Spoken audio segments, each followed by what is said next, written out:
Hello students, my name is Rohit Penuli and I am from ICT virtual class Dehradun. कैसे हैं आप सभी? मेरे ख्याल से बहुत बढ़िया होंगे, फिट होंगे, फाइन होंगे।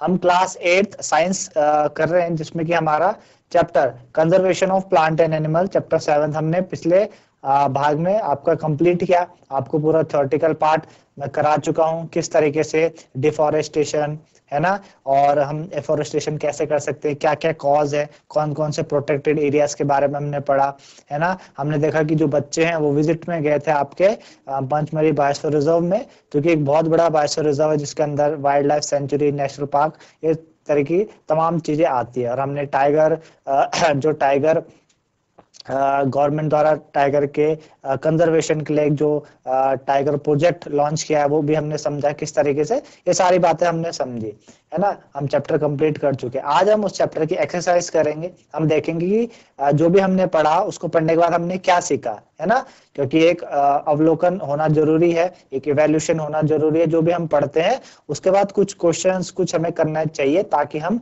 सीख पाए और हम समझ पाए कि हमने क्या करा है। तो चलेंगे बच्चों स्मार्ट बोर्ड की तरफ।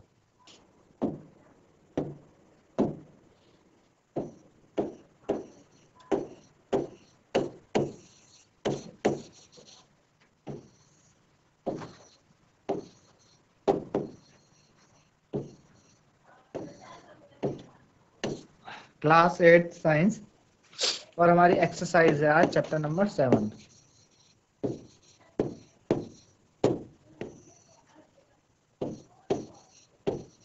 चैप्टर 7 ठीक है ना। चैप्टर 7 की एक्सरसाइज हमने करनी है और सबसे पहले आज हमारे पास है फिलिंग द ब्लैंक्स।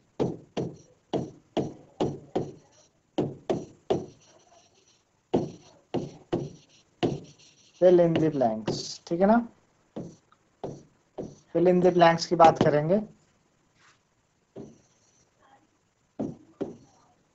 पहला, a place where animals are protected in their natural habitat is called a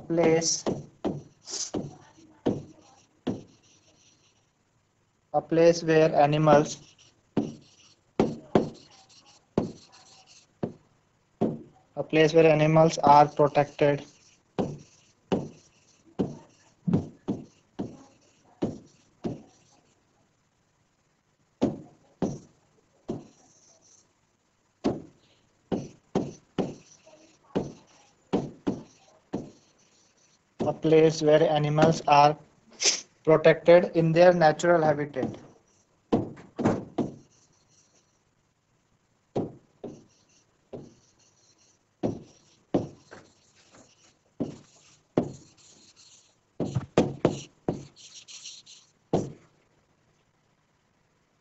A place where animals are protected in their natural habitat is called dash, है ना। उसको क्या कहते हैं?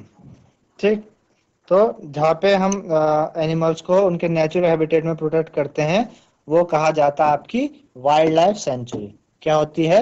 Wild life sanctuary. Wild life century, ठीक है ना। वो कहा जाता है वाइल्ड लाइफ सेंचुरी। ठीक, तो जहां हम एनिमल्स को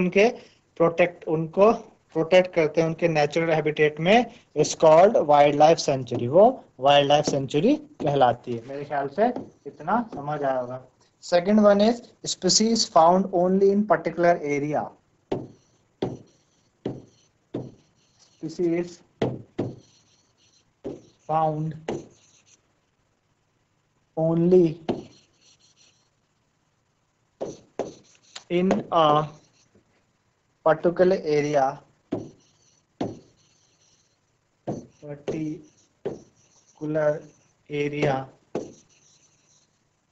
species found only in particular area is known as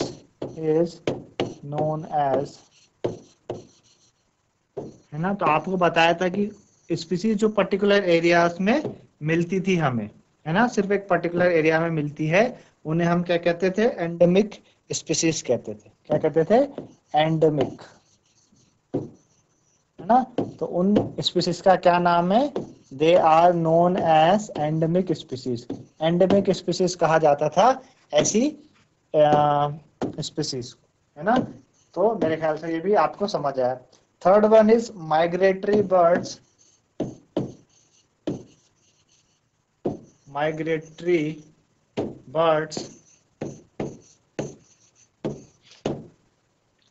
fly too far away, fly too far away, fly too far away places, far away places because of dash changes, because of dash changes. हमने बात की थी जो migratory birds होती हैं दूर दराज के इलाकों से उड़ के और अलग अलग देशों में जाती हैं, तो उनका मोटिव होता क्या है। तो हमने कहा था माइग्रेटरी बर्ड्स जो उनकी नेचुरल हैबिटेट है वहां पे जो क्लाइमेट चेंज होता है ना, ठंड होगी ज्यादा या गर्मी ज्यादा हो गई, तो उनको क्लाइमेट चेंज, उस क्लाइमेट चेंज को सर्वाइव नहीं कर पाती, तो इस वजह से वो दूसरी जगह उड़ के चले जाती। तो इसका आंसर क्या हो जाएगा बच्चों, बिकॉज ऑफ क्लाइमेट चेंज, है ना। क्लाइमेट चेंज के कारण जो माइग्रेटरी बर्ड्स होती हैं वो ऐसा काम करती है। तो ये समझ में आएगा आपको कि ऐसा क्यों हो रहा है, ठीक है ना। तो ये कुछ बातें थी आपकी फिलिंग द ब्लैंक से रिलेटेड, ठीक है ना। फिलिंग द ब्लैंक से रिलेटेड ये चीजें थी। चलिए अगला हम करेंगे, कुछ हमारे पास डिफरेंसेस है ना, कुछ डिफरेंसेस है, डिफरेंसेस को समझेंगे और देखते हैं आपके पास क्या क्या डिफरेंशिएट है। जैसा है पहला हमारे पास, first one is wild life century,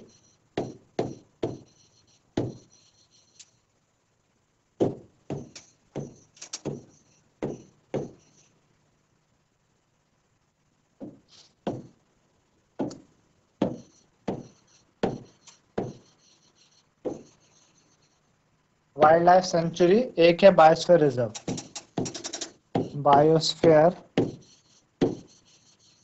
reserve. You have to give the differentiate between both of them। Wild life century क्या होती है और बायोस्फीयर रिजर्व क्या होता है, इनके बीच में आपको डिफरेंस बताना है। तो वाइल्ड लाइफ सेंचुरी हमने अभी पढ़ा, एक हमने फिलिंग द ब्लैंक्स में भी देखा कि वो एरिया जहाँ पे एनिमल्स को प्रोटेक्ट किया जाता है उनके नेचुरल हैबिटेट में। तो ये तो आपके क्या हो गया, ये आपके पास वाइल्ड लाइफ सेंचुरी हो गया। और बायोस्फीयर रिजर्व क्या हो गया कि वो एरिया जो कि बायोडाइवर्सिटी के कंजर्वेशन के लिए इस्तेमाल होता है, और ये हमें क्या करता है, हेल्प करता है उस पर्टिकुलर एरिया के कल्चर को मेंटेन करने के लिए, है ना, उस पर्टिकुलर एरिया के कल्चर को मेंटेन करने के लिए। तो इसका आंसर आप इजीली लिख सकते हैं कि भाई वाइल्ड लाइफ सेंचुरी क्या है, वाइल्ड लाइफ सेंचुरी है द एरिया, है ना, area use for, area reserved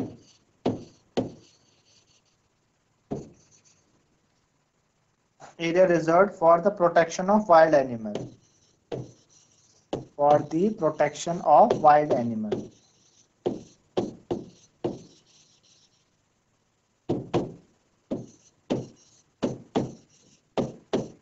for the protection of wild animals के प्रोटेक्शन के लिए उनके नेचुरल हैबिटेट में हम क्या करते हैं, नेचुरल हैबिटेट में उस चीज को क्या कहते हैं, वाइल्ड लाइफ सेंचुरी कहते हैं। जबकि जो बायोस्फीयर रिजर्व है वो क्या है, the area used for protection और कंजर्वेशन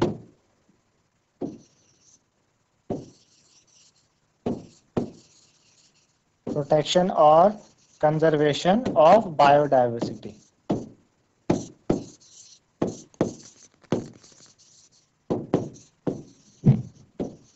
ठीक है,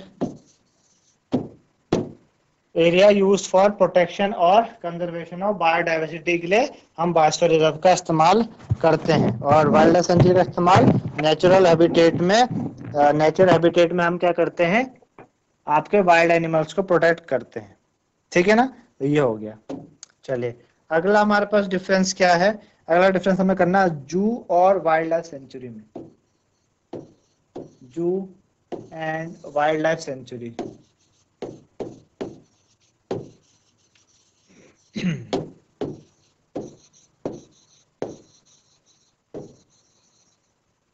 जू एंड वाइल्ड लाइफ सेंचुरी, है ना। तो देखिए जो जू है वहां पे हम एनिमल्स को प्रोटेक्ट तो करते हैं लेकिन आर्टिफिशियल हैबिटेट में, जबकि जो वाइल्ड लाइफ में उनके नेचुरल हैबिटेट, है ना। यहाँ पे जो एनिमल्स होते हैं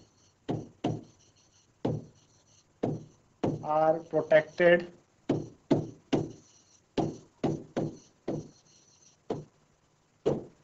इन अ आर्टिफिशियल हैबिटेट। यहाँ पे एनिमल्स को हम आर्टिफिशियल हैबिटेट में क्या करते हैं, प्रोटेक्ट करके रखते हैं। और यहाँ पे एनिमल्स को are protected, animals are protected in a natural habitat, natural habitat. ठीक है, यहाँ पे एनिमल्स को हम उनके नेचुरल हैबिटेट में प्रोटेक्ट करके रखते हैं। तो ये डिफरेंस है जू और एनिमल के बीच में। थर्ड वन इज, अगला क्या है, अगला हमारे पास है एंडेंजर्ड स्पीसीज और एक्सटिंक्ट स्पीसीज।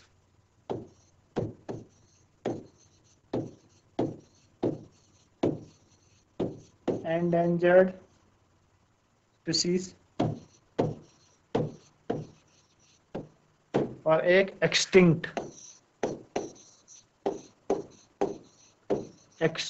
स्पीसीज। ठीक है ना।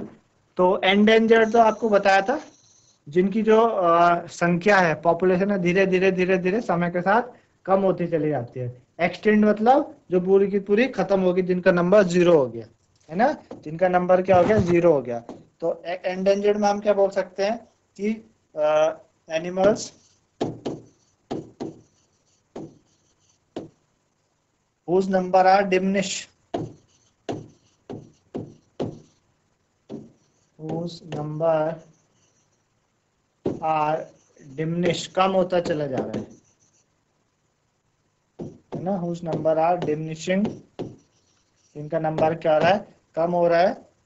ठीक है ना, टू अ लेवल, एक लेवल तक धीरे धीरे कम हो रहा है। लेकिन यहाँ पे जो एक्सटिंक्ट होते हैं, एक्सटिंक्ट स्पीसीज क्या हो गई, एनिमल्स whose number is 0,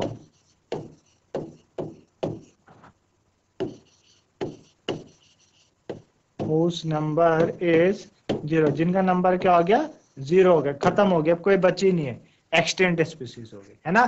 जैसे एग्जांपल हम दे सकते हैं, एंडेंजर्ड में हम आजकल बोल सकते हैं आप टाइगर, है ना, टाइगर बोल सकते हैं एक्सटिंक्ट में कि भाई टाइगर एक्सटिंक्ट एंडेंजर्ड स्पीसीज है। क्यों, इनको खतरा है, इनकी पॉपुलेशन धीरे धीरे कम हो रही है। और यहाँ पे हम एग्जांपल क्या कर सकते हैं, डायनासोर्स, है ना। यहाँ हम एग्जांपल डायनासोर दे सकते हैं। यहाँ पे डायनासोर में क्या हो रहा है, डायनासोर आपके कई समय पहले क्या हो चुके हैं, एक्सटिंक्ट हो चुके हैं, खत्म हो चुके हैं, अब वो एक भी नहीं रहे। अगर एक भी नहीं रहेंगे तो कैसे उनकी जो पॉपुलेशन है वो हम इंक्रीज करा सकते हैं, है ना। तो ये क्या हो गया, ये आपके डिफरेंस हो गया एंडेंजर्ड और एक्सटिंक्ट स्पीसीज के बीच में। अगला है फ्लोरा एंड फोना। नेक्स्ट आपको डिफरेंस बताना है फ्लोरा और फोना के बारे में। ठीक है ना, फ्लोरा एंड फोना के बारे में आपको डिफरेंस बताना है, फ्लोरा क्या हुआ और फोना क्या हुआ, है ना। फ्लोरा और फोना के बारे में हम पहले भी बात कर चुके हैं। हमने बोला कि जो प्लांट किसी पर्टिकुलर एरिया में पाए जाते हैं वो आपके फ्लोरा होते हैं। ठीक है ना,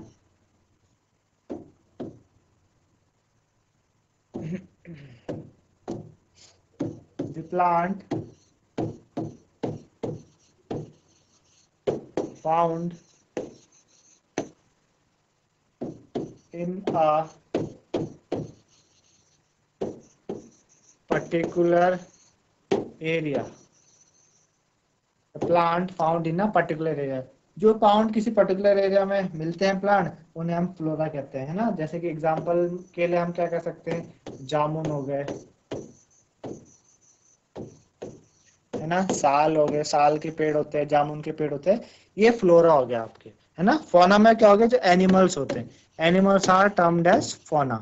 animals found, animals found in a particular area, animals found in a particular area. जो एनिमल्स किसी पर्टिकुलर एरिया में पाए जाते हैं उन्हें हम क्या कहते हैं, फौना कहते हैं। एग्जाम्पल्स के लिए, एग्जाम्पल जैसे आपका लियोपार्ड हो गया, है ना, लियोपार्ड हो गया आपके पास, चीता हो गया, है ना, चीता है आपके पास, एलिफेंट है, जितने भी आपके एनिमल्स हो गए, है ना। तो ये क्या है, आपके फौना है। तो समझ आओगे difference flora and fauna. Flora means plant, fauna means animal, है ना। फ्लोरा मीन्स प्लांट, ऐसे भी समझ सकते हैं। फ्लोरा देखो दोनों में एफ एफ है स्टार्टिंग में, फ्लोरा के में भी स्टार्टिंग में एफ है, फौना में भी स्टार्टिंग में एफ है। फ्लोरा के जो सेकंड लेटर है एल, है ना, एल। तो एल को आप बता सकते हैं कि प्लांट में सेकंड लेटर एल होता है, प्लांट में सेकंड लेटर क्या होता है, एल होता है। और फौना का जो सेकंड लेटर है ए है, दैट स्टैंड फॉर एनिमल, ए। ऐसे भी आप याद कर सकते हैं। क्यों, थोड़ा सा कंफ्यूजिंग है फ्लोरा एंड फौना के बारे में, है ना। फ्लोरा एंड फौना के बारे में क्या है, थोड़ा कंफ्यूजिंग है। अगर आप इसको ध्यान में रखना चाहते हैं तो अब इस तरीके से भी आप ध्यान रख सकते हैं। अब बताया हमको, अगला हमारे पास क्या है, discuss the effect of deforestation on the following. हमें क्या करना है कि डिफॉरेस्टेशन के इफेक्ट हमको डिस्कस करने हैं ऑन द फॉलोइंग।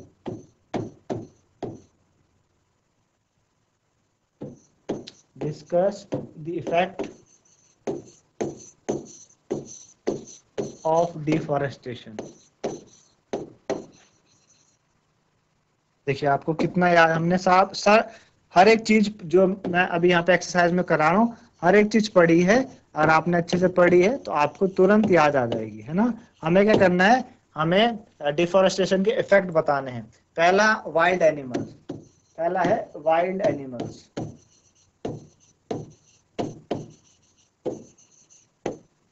पहला क्या है, वाइल्ड एनिमल्स, है ना। तो वाइल्ड एनिमल्स में क्या इफेक्ट है, तो वाइल्ड एनिमल्स में ऐसे इफेक्ट है डिफॉरेस्टेशन का, जो पेड़ है वो उनके हैबिटेट है, साथ ही साथ वो उनका खाने का सोर्स भी है वाइल्ड एनिमल के लिए।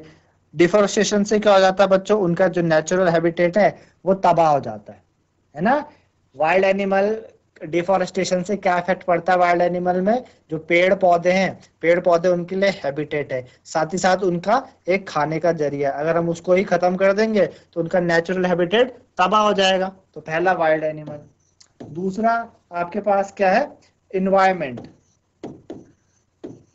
इन्वायरमेंट, है ना। इन्वायरमेंट में आपका डिफॉरेस्टेशन का क्या इफेक्ट पड़ता है, तो डिफॉरेस्टेशन से क्या होता है बच्चों, डिफॉरेस्टेशन करेंगे यानी आप कम से कम पेड़ रहेंगे हमारे पास, तो उससे टेम्परेचर बढ़ता है, टेम्परेचर बढ़ेगा तो पॉल्यूशन लेवल एनवायरनमेंट का बढ़ेगा। उससे क्या होगा, कार्बन डाइऑक्साइड लेवल इंक्रीज करता है ना, ऑक्सीजन लेवल कम होता है, जिस वजह से ग्लोबल वार्मिंग बढ़ने लगती है। साथ ही साथ ग्राउंड वाटर डिक्रीज करेगा। उसके साथ साथ डिफॉरेस्टेशन से सॉइल की फर्टिलिटी भी खत्म होती है, और जो आपके नेचुरल क्लैमिटीज है जैसे फ्लड है, ड्रॉट है ना, इनके होने के चांसेस भी बढ़ जाते हैं। तो इन्वायरमेंट में डिफॉरेस्टेशन का ये इफेक्ट है। तीसरा हमारे पास, third one is villages.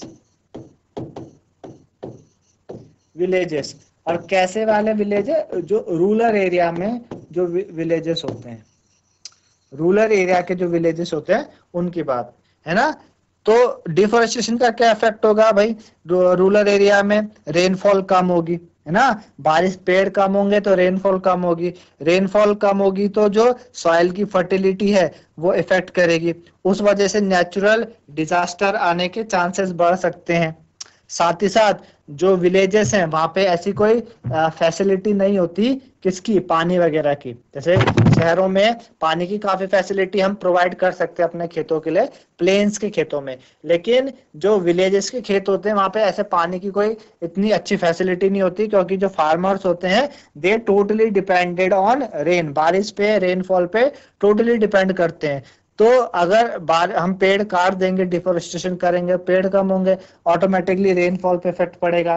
Rainfall पे इफेक्ट पड़ेगा तो उनकी क्रॉप्स में इफेक्ट पड़ेगा, उनकी क्रॉप्स का प्रोडक्शन में इफेक्ट पड़ेगा, जिस वजह से ओवरऑल इफेक्ट पड़ता है। तो जो मार्केट में जो कमी होती है हमारे चीजों की, है ना, आइटम्स की, वो धीरे धीरे कम होने लगती है। तो ये इफेक्ट विलेजेस में पड़ता है, ठीक है ना। तो ये इफेक्ट हो गया विलेजेस में। चौथा है सिटीज। सिटीज, और सिटीज भी कौन सी वाली आपकी, urban area. City means urban area, है ना। तो अर्बन एरिया में क्या होगा कि डिफॉरेस्टेशन से ग्लोबल वार्मिंग बढ़ेगी, उससे क्या होगा, पॉल्यूशन का लेवल बढ़ जाएगा, है ना। और डिफॉरेस्टेशन में क्या होगा, they affect the life in cities, है ना। पॉल्यूशन ज्यादा, पॉल्यूशन लेवल ज्यादा होगा। दिल्ली में देखते हैं आप कितना पॉल्यूशन होता है वहां पर, है ना। वहां पे इतना पॉल्यूशन है कि सरवाइव करना मुश्किल हो जाता है ना, सरवाइव करना बहुत मुश्किल हो जाता है। तो इस, और आपने देखा कि विंटर्स में क्या होने लगता है, पॉल्यूशन इतना ज्यादा होने लगता है कि हम अपने मतलब थोड़ी सी दूरी पे हम देख नहीं पाते, है ना। अपने आसपास का हमारा एनवायरनमेंट ऐसा हो जाता है, फॉगी फॉग, कि हम देख नहीं पाते, चलना फिरना, ठंड इतनी ज्यादा होती है ना। और उससे क्या होता है कि कई सारे आपके जो मिस हैपनिंग्स है, एक्सीडेंट हो सकते हैं रोडों में, जो ड्राइवर जब व्हीकल को चलाते। तो ये सारी जो चीजें हैं, ये सारी चीजें ये इफेक्ट करती हैं, मतलब डिफॉरेस्टेशन इफेक्ट करता है सिटीज में, है ना। चौथा, फिफ्थ वन इज अर्थ। अर्थ, है ना। तो अर्थ में क्या इफेक्ट पड़ेगा भाई, डिफॉरेस्टेशन क्या करता है, सॉइल की फर्टिलिटी को खत्म करेगा, जिससे कि जो फिजिकल प्रॉपर्टी है सॉइल की चेंज होने लगेगी। तो ये सारे के सारे रिजल्ट आपके क्या होने लगेंगे, ये सारे के सारे रिजल्ट इससे इस तरीके से हमारे अर्थ को भी इफेक्ट करता है। तो ये सारी की सारी बातें हमने देखी, समझी कि भाई क्या क्या इफेक्ट होते हैं डिफॉरेस्टेशन के हमारे एनवायरनमेंट में, ठीक है ना। तो इस तरीके से बच्चों आपने आज कुछ हमने क्वेश्चंस के रिलेटेड टू अपने conservation of plant and animals, मेरे ख्याल से आप लोगों को समझ में आएगा जो भी मैंने बताया। तो आज के लिए इतना ही, धन्यवाद, हैव अ नाइस डे।